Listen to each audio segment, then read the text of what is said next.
The rape of the mind. The psychology of thought control, menticide, and brainwashing. Joost A. Meerloo, MD. Instructor in Psychiatry, Columbia University lecturer in Social Psychology, New School for Social Research, former Chief, Psychological Department, Netherlands Forces. 1956. Narrated by Skeptical Waves. Chapter 7. The Intrusion by Totalitarian Thinking. In order to investigate the social forces at work undermining the free individual development of man's mind, we have to look at manifold aspects of political life. As a clinician and polypragmatist, I don't want to bind myself to one political state or current, but want to describe what can be experienced in social life everywhere. Where human thinking and human habits are in the process of being remolded, they are under the influence of tremendous political upheaval. In one country this may happen overnight, in others more slowly. The psychologist's task is to observe and describe the impact of these processes on the human mind. When once a nation is under the yoke of totalitarianism, when once its people have succumbed to the oversimplifications and blandishments of the would-be dictator, how does the leader maintain his power? What techniques does he use to make his countrymen docile followers of his bloody regime? Because man's mature self resists totalitarianism, the dictator must work and scheme constantly to keep his subjects in line and to immobilize their need for individual development, rebellion, and healthy growth. As we examine his techniques, we will come to a better understanding of totalitarianism and of the interaction between the dictator's methods and the personalities of his subjects. We need this understanding desperately, for we have to recognize that the forces in totalitaria that make humorless robots out of living men can also develop, albeit unwittingly, in the so-called free, democratic societies. The strategy of terror.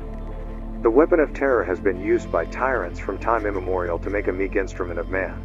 In totalitaria, the use of this weapon is refined to a science which can wipe out all opposition and dissent. The leaders of totalitaria rule by intimidation. They prefer loyalty through fear to loyalty through faith. Fear and terror freeze the mind and will. They may create a general psychic paralysis. In the panic caused by totalitarian terror, men feel separated from one another, as by an impassable vacuum, and each man becomes a lonely, frightened soul. Even panicky hovering together could be suspected of being conspiracy against the state. Separated from any real emotional contact with his fellow men by his own inner isolation, the citizen of totalitaria becomes increasingly unable to fight against its dehumanizing influences. Totalitaria is constantly on the alert for social sinners, the critics of the system. An accusation of dissent is equivalent to conviction in the public eye. Insinuation, calumny, and denunciation are staples of the totalitarian strategy. The entire nation is dedicated to the proposition that every man is a potential enemy of the regime. No one is excluded from the terror. Any man may be subjected to it no matter how high his rank. The secret police create awe and panic inside the country, while the army serves to create awe and panic outside.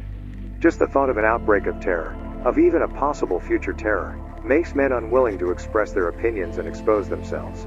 Both the citizens of totalitaria and those of her neighbors are affected by this general fear. A clear example of how this fear paralysis operates in reality may be seen in the fact that as far back as 1948 Western Europeans, who felt the shadow of anticipated totalitarian occupation, thought it safer to criticize and attack their American friends than to find fault with a totalitarian enemy who might sweep in suddenly and without warning. In totalitaria, jails and concentration camps by the score are built in order to provoke fear and awe among the population. They may be called punishment or correction camps, but this is only a cheap justification for the truth. In these centers of fear, nobody is really corrected. He is, as it were, expelled from humanity, wasted, killed, but not too quickly, lest the terrorizing influence be diminished. The truth of the matter is that these jails are built not for real criminals, but rather for their terrorizing effect on the bystanders, the citizens of totalitaria. Jails represent a permanent menace, a continual threat. They may put an almost insupportable strain on the empathy and imagination of those citizens who are, temporarily at least, on the outside of the barbed wire. In addition to the fear of undergoing the same cruel treatment, the fear of abasement, humiliation, and death, the very concept of the concentration camp rouses every man's deep-seated fear of being himself expelled from the community, of being alone, a wanderer in the desert, unloved and unwanted. There exist several milder forms of mass terror, for instance, the strategy of no political rest. In totalitaria, man is always caught by some form of official planning. He is always conscious of control and surveillance, of spying, leering powers lying in wait to chase him and to punish him. Even leisure time and holidays are occupied by some official program, some facts to be learned, Some political meeting, some parade. Quiet and solitude no longer exist. There is no time for meditation, for pondering, for reminiscing. The mind is caught in a web of official thinking and planning. Even the delights of self-chosen silence are forbidden. Every citizen of Totalitarian must join in the singing and the slogan shouting. And he becomes so caught in the constant activity that he loses the capacity to realize what is happening to him. The emphasis on more production by individuals, factories, and agricultural enterprises also can become a weapon of increased control and terror. The Stakhanovites movement in Russia, urging a constant increase in production norms, became a threat for many. The workers had to increase the pace of their labor and production, or they would be severely punished. The emphasis on pace and speed makes man more and more a soulless cog in the totalitarian wheel. Terror can almost never stop itself. It thrives on compliance and grows in a vacuum. Terror as a tool means a gradual transfer into terror as a goal, but terror is actually a self-defeating strategy. Man will ultimately revolt even under an absolute dictatorship. When men have been reduced to puppethood by Totalitaria, they will finally have become immune to all threats. The magic spell of terror will finally lose its force. First, the citizens of Totalitaria will become dull to the terror and will no longer consider even death a danger. Then a few will initiate a final revolt, for Totalitaria's government by fear and terror fosters internal rebellion, in the few who cannot be broken down. Even in Glacial Nazi Germany a resistance movement was active. The purging rituals. Cleaning out the higher echelons of government is an old historic habit. The struggle between fathers and sons, between the older and the younger generation, became ritualized far back in prehistoric times. Fraser's classic, The Golden Bough, has told us a great deal about this. The ancient priest of the heathens acquired his high post by killing his predecessor. Later in history, the newly proclaimed king offered criminals instead as sacrifices to the gods on the day of his anointment. In Totalitaria, the killing and purging ritual is part of the mechanism of government, and it serves not only a symbolic but also a very real function for the dictator. He must eliminate all those he has bypassed and double-crossed in his ruthless climb to power, lest their resentments and frustrated rage break out, endangering his position or even his life. The purge reflects another characteristic of life in Totalitaria. It dramatizes the fiction that the party is always on the alert to keep itself pure and clean. Psychiatry has demonstrated that the cleanliness compulsion in neurotic individuals is actually a displaced defense against their own inner rage and hostility. It plays the same sort of role in communities, and when it is elevated to the level of an officially sanctioned ritual, it reduces the citizenry to infancy. It makes the inhabitants of Totalitaria feel like babies, still struggling to learn their first cleanliness habits, still listening to their parents' reiterated commands to be clean, be clean, be clean, be good, be good, be good, be loyal, be loyal, be loyal. The constant repetition of these commands reinforces each citizen's sense of guilt, of childishness, and of shame. The totalitarian purge is always accompanied by an elaborate confession ceremonial, in which the accused publicly repents his sins, much as did the witches of the Middle Ages. This is the general formula: I confess my doubts. Thanks to the criticism of the comrades, I have been able to purify my thinking. I bow in humility to the opinion of my comrades and the party and am thankful for the opportunity to correct my errors. You enabled me to repudiate my deviational questions. I acknowledge my debt to the selfless leader and the government of the people. The strategy of public expression of shame has two effects. It serves, like the purging rituals themselves, to provoke feelings of childish submissiveness among the people, and, at the same time, it offers each citizen a defense against his own deep-seated psychological problems and feelings of guilt and unworthiness. Somewhere deep inside him, the citizen of Totalitaria knows that he has abdicated his maturity and his responsibility. Public purgings relieve his sense of shame. It is the others who are guilty and dirty, not I, he thinks. It is they who are constantly plotting and conniving. But the very things of which he suspects others are also true of himself. He is afraid others will betray him because he cannot be sure in his own mind that he will not betray them. Thus his inner tensions increase, and the purge provides a periodic blood offering to his own fear and to the god of threat. The very fact that this ritual of coercive confession and purge must be repeated again and again indicates that man develops an inner mental defense against it, and that the more it is used, the less effective it becomes as a means of arousing guilt and terror. Just as the citizen of Totalitaria becomes hardened or dull to the terror of constant official intrusion into his private life, so he becomes almost immune to the cries of treason and sabotage. In the same way, as the purge becomes less effective as a taming tool, the tyrant uses it more frequently to soothe his own fears. History provides us with many examples of revolutions which eventually drowned in a bloody reign of terror and purge. Some of the most devoted heroes and leaders of the French Revolution met their death on the guillotine of the republic they helped to create. Wild accusation and black magic. Wild accusation and black magic, like all the other taming tools of Totalitarian, are nothing new, but in primitive civilizations and in prehistoric times the craft of black magic was rather simple. The shaman had merely to destroy or mutilate a small statuette of the accused criminal, to point or thrust a special stick at the man himself, or to curse and berate him with furious words and gestures in order to bring his victim to collapse in death. In his blind acceptance of the magic ritual, the victim was possessed by fear, and often he gave himself up to the spell and just died. Malinowski. This magic slaying of the foe has plural psychological implications. The victim of the magic spell was often looked upon as the representative of the tribal god, the internalized authority and father. He must be killed because his very existence aroused guilt and remorse among his people. His death may silence the inner voices in every man which warn against impending downfall. Sometimes the victim comes from a different tribe than that of his accusers. In this situation, the stranger is an easier scapegoat, and punishing him serves to still the clash of ambivalent feelings in the members of the killing tribe. Hate for an outsider checks and deflects the hate and aggression each man feels toward his own group and toward himself.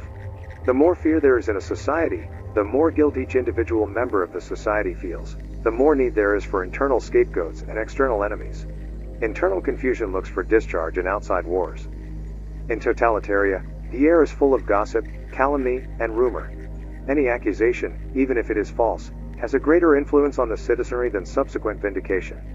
Bills of particulars, made out of whole cloth, are manufactured against innocents, especially against former leaders, who have been able to develop some personal esteem and loyalty among their friends and followers. Trumped-up charges made against us always revive unconscious feelings of guilt and induce us to tremble. In our analysis of the psychological forces that lead prisoners of war and other political victims to confession and betrayal, we saw how strongly the sense of hidden guilt and doubt in each man impels him under strain to surrender to the demands and ideologies of the enemy. This same mechanism is at work constantly among the citizens of Totalitarian. Accusations against others remind him of his own inner rebellions and hostilities, which he does not dare to bring out into the open, and so the accused, even when he is innocent, becomes the scapegoat for his private sense of guilt. Cowardice makes the other citizens of our mythical country turn away from the victim lest they be accused themselves. The very fact that character assassination is possible reveals the frailty and sensitivity of human sympathy and empathy. Even in free, democratic societies, political campaigns are often conducted in an atmosphere of extravagant accusation and even wilder counter-accusation. The moment the strategy of wild accusation, with all its disagreeable noises of vituperation and calumny, begins, we forget the strategic intention behind the words and find ourselves influenced by the shouting and name-calling. Maybe, we say to ourselves, there is something in this story. This, of course, is just what the slanderer wants. In the minds of the politicians the illusion still persists that the end justifies the means. But campaigns of slander produce paradoxical results because the very fact that an unfounded accusation has been made weakens the moral sense of both listener and accuser. Spy mania. In Totalitarian, this vicious circle of vituperation reaches its fullest flowering. Drowned in a rain of suspicion, the citizen of Totalitarian suffers from a terrible delusion of persecution, spy paranoia, the spy mania. He is continually on the alert, watching his fellow man. His good neighbor may at any moment become a saboteur or a traitor.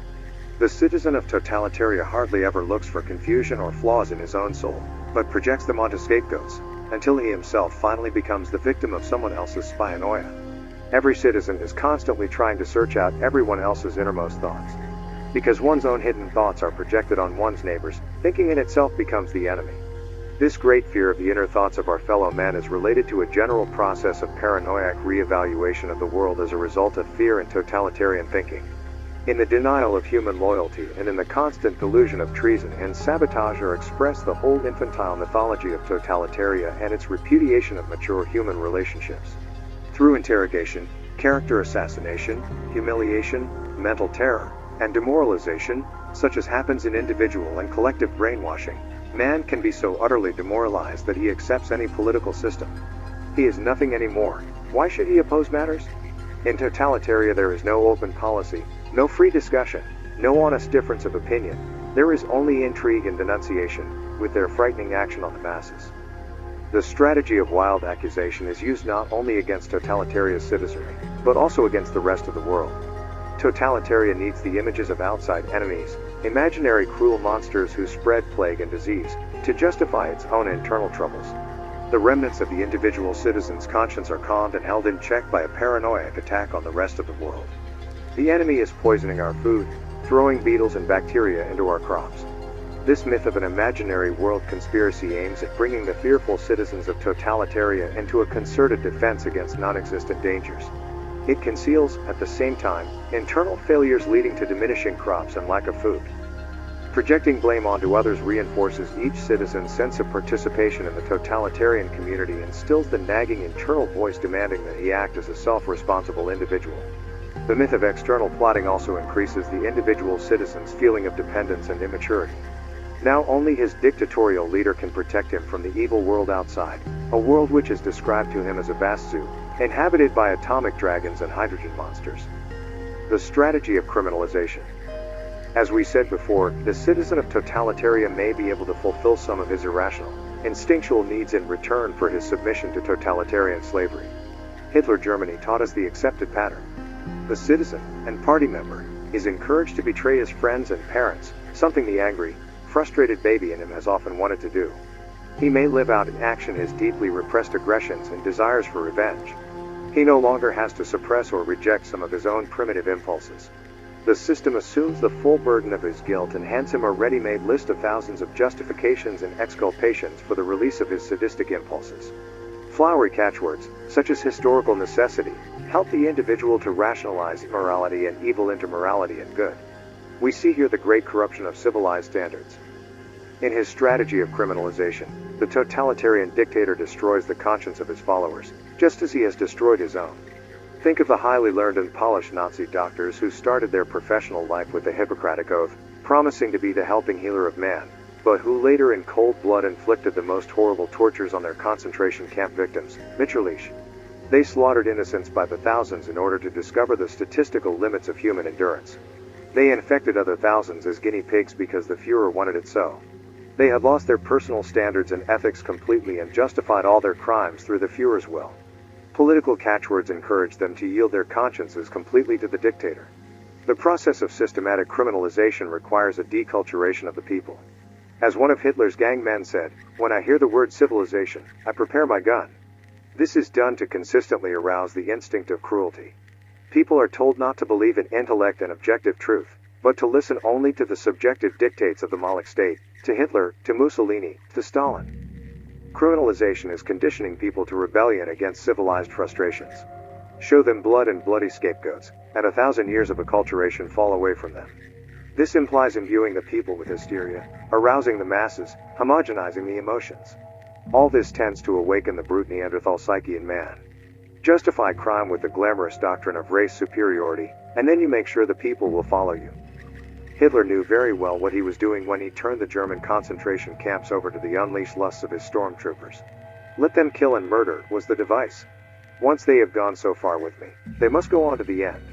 The strategy of criminalization is not only directed toward crushing the victims of the totalitarian regime, but also toward giving the elite hangman, the governing gang, that poisonous feeling of power that drags them farther and farther away from every human feeling. Their victims become people without human identity, merely speaking masks and egoless robots. The strategy of criminalization is the systematic organization of the lower passions in man, in particular in those the dictator must trust as his direct helpers.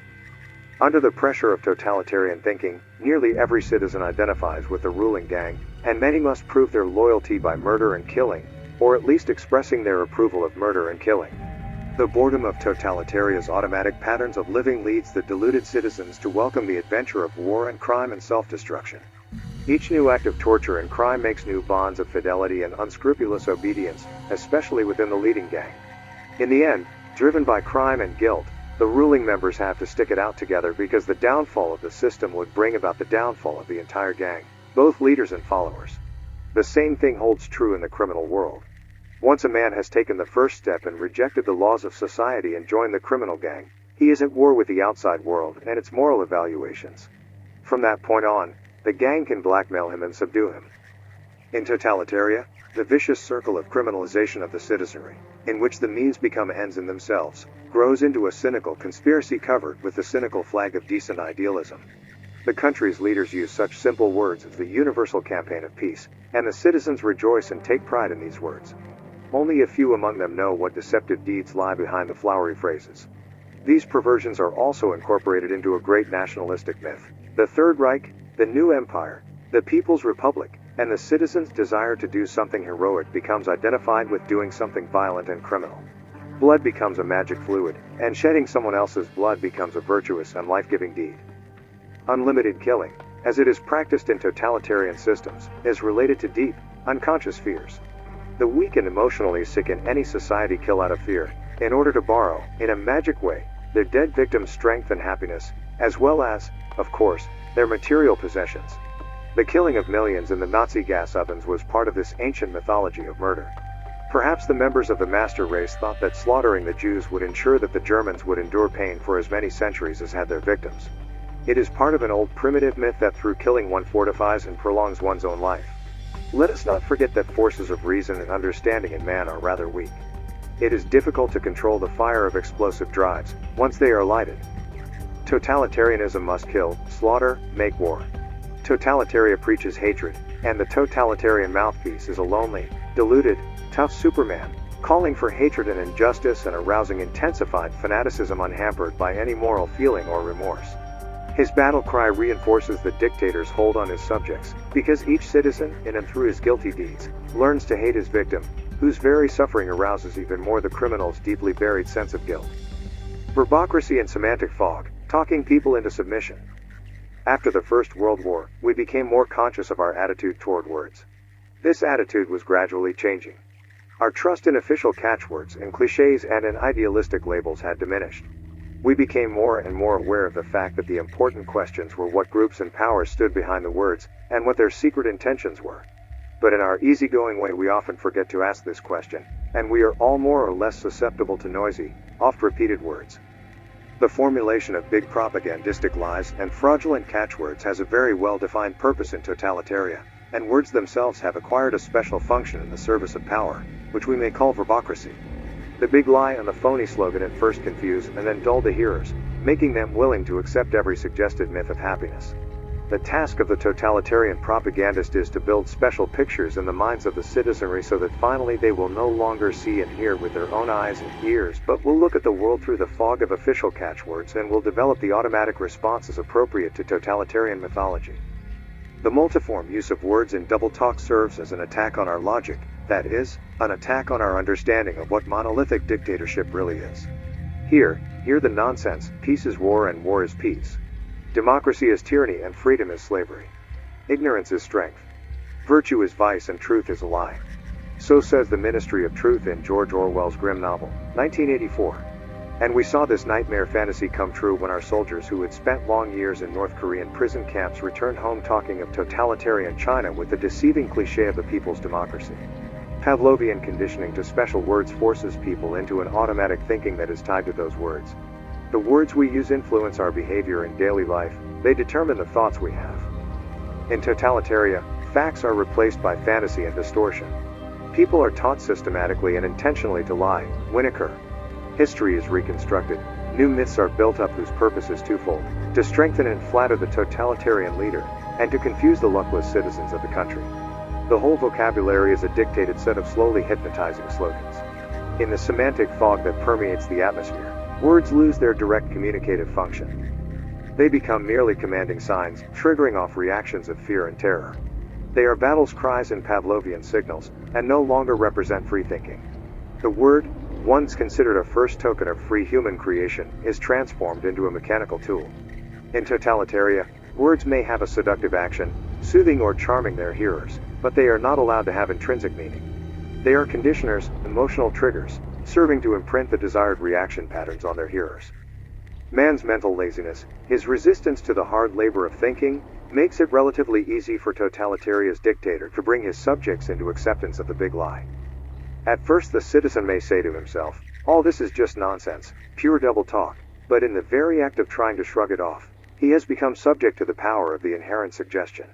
That is the trick of double talk. Once a man neglects to analyze and verify it, he becomes lost in it and can no longer see the difference between rationale and rationalization. In the end, he can no longer believe anything, and he retreats into sullen dullness. Once the citizen of Totalitarian has accepted the logic of his leaders, he is no longer open to discussion or argument. Alas, in our Western world, we often meet this evasion of semantic clarity. Let us not forget that the battle for words is part of the ideological Cold War in our world. Something has crept into our mechanized system of communication that has made our modes of thinking deteriorate. People too casually acquire ideas and concepts. They no longer struggle for a clear understanding. The popularized picture replaces the battle of the pros and cons of concepts. Instead of aiming at true understanding, people listen to thoughtless repetition, which gives them the delusion of understanding. Communication has an even more infantile, magic character for the citizen of Totalitarian. Words no longer represent intelligible meanings or ideas. They bind the citizen of Totalitarian to utter dependence on his commander, much as the infant is bound to the word pictures of his parents. Logicide. Byfield points out in his pamphlet on logicide that words are commonly used as instruments of social revolution. Politicians seeking power must coin new labels and new words with emotional appeal, while allowing the same old practices and institutions to continue as before. The trick is to replace a disagreeable image though the substance remains the same. The totalitarians consequently have to fabricate a hate language in order to stir up the mass emotions.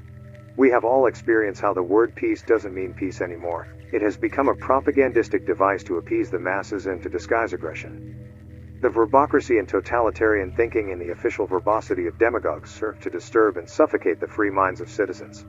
We can say that verbocracy turns them into what psychology calls symbol agnostics, people capable only of imitation, incapable of inquisitive sense of objectivity and perspective that leads to questioning and understanding and to the formation of individual ideas and ideals.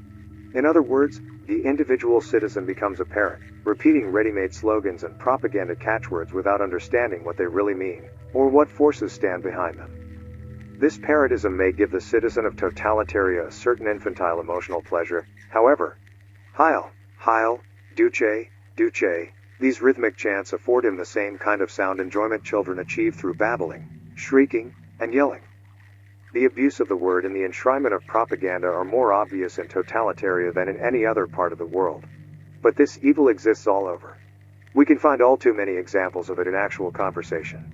Many speakers use verbal showing off to cover an emptiness of thought, to stir up emotions and to create admiration and adoration of what is essentially empty and valueless.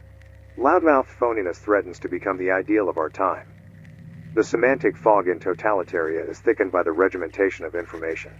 The citizens of our mythical country have no access to sources of facts and opinions. They are not free to verify what they hear or read. They are the victims of their leaders' labelomania. Their judgments are determined by the official labels everything and everybody bears. Labelomania. The urge to attach too much meaning to the label of an object or institution and to look only casually at its intrinsic value is characteristic of our times and seems to be growing. I call this condition labelomania. It is the exaggerated respect for the scientific-sounding name, the label, the school, the degree, the diploma, with a surprising disregard for underlying value. All about us we see people chasing after fixed formulas, credits, marks, ranks, and labels because they believe that if one is to have prestige or recognition, these distinguishing marks are necessary.